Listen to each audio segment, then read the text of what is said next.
I was working in the RC since 2009, and I think from that year or the year after that until now, we are always confronted with measles outbreaks, for starters. It's like it's a never-ending story.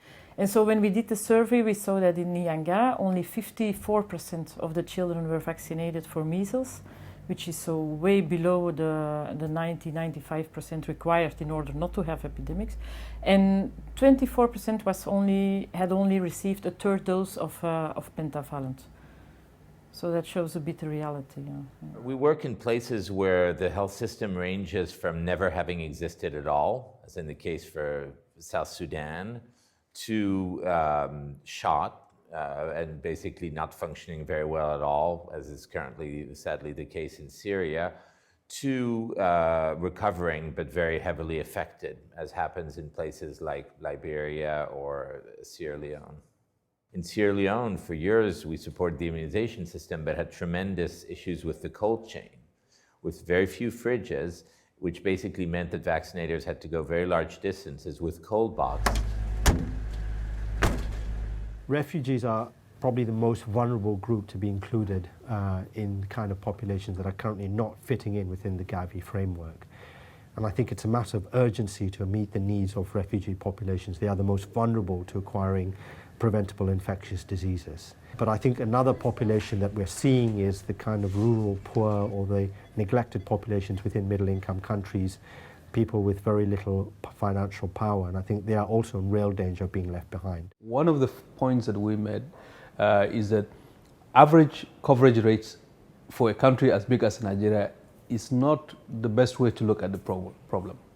There's huge diversity and there are huge inequalities.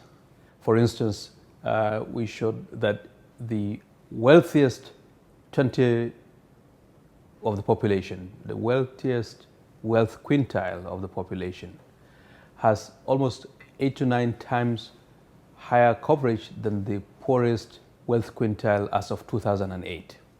Well, overall, our vaccine coverage is quite good. So it's around 90%, 92% actually. Key challenges, however, would be that there is quite a bit of variability in coverage across the country, with the poorer districts, health districts, having lower coverage than the higher ones, which raises the issue of access to vaccines. So while you may be able to afford the vaccines as a country, the question is, can you get it to the most vulnerable?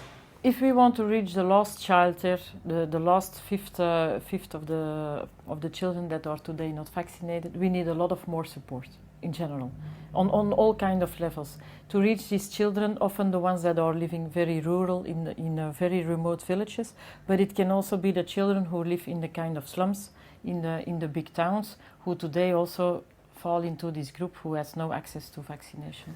I think we're in danger of seeing some real differences in equity emerging between and within countries in the next 10 years. I think a lot of this has been due to the kind of policies we have been pursuing. And I think the real challenge now for the global health community is how to deal and address with this, because ultimately vaccination is here to protect all children.